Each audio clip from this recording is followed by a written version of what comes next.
go inside.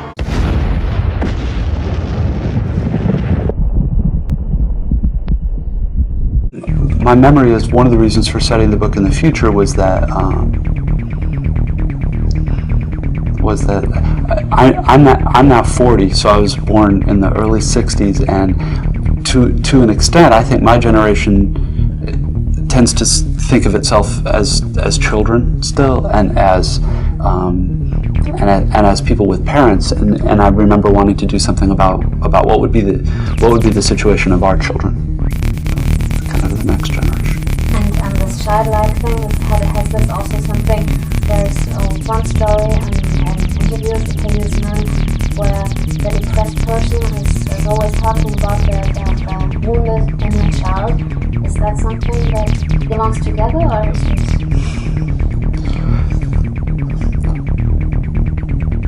Language like that, the wounded inner child, the inner pain, is part of a kind of pop psychological movement in the United States that is a sort of popular Freudianism that has its own paradox, which is that the more we're taught to list and resent the things of which we were deprived as children, the more we live in that anger and frustration, and the more we remain children. I mean, that's a very simple way of putting it, but I think the character in that story is sort of a compendium of kind of all the worst and most painful features of the popular psychology movement in the U.S. And I don't know whether there's any analog to that in Western Europe or not. No, I think there is actually. To the extent that I understand it, being what you call grown up isn't a lot of fun a lot of the time. There are things you have to do. There are things you want to do that you can't do for a variety of reasons. And I think I think for young people in America, there are very mixed messages from the culture.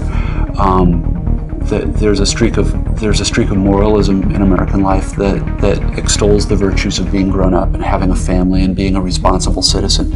But there's also the sense of do what you want, gratify your appetites, because when I'm a corporation, appealing to the parts of you that are selfish and self-centered and want to have fun all the time is the best way to sell you things, right?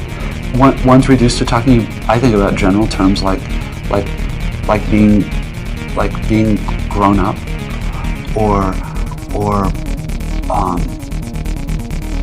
a term that's rarely used here anymore. And see, and now I feel embarrassment because I'm going to sound like my grandfather or something. But the word citizen, the idea of being a citizen, it would be to understand your country's history and the things about it that are good and not so good, and how the system works, and taking the trouble to learn about candidates for political office, which means often reading stuff, which isn't fun. Sometimes it's boring.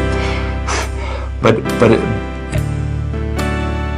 when people don't do that, here's what happens.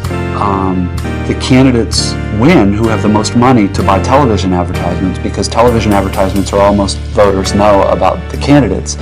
Therefore, we get candidates who are beholden to large donors and become, in some ways, corrupt, which disgusts the voters and makes the voters even less interested in politics, less willing to read and do the work of citizenship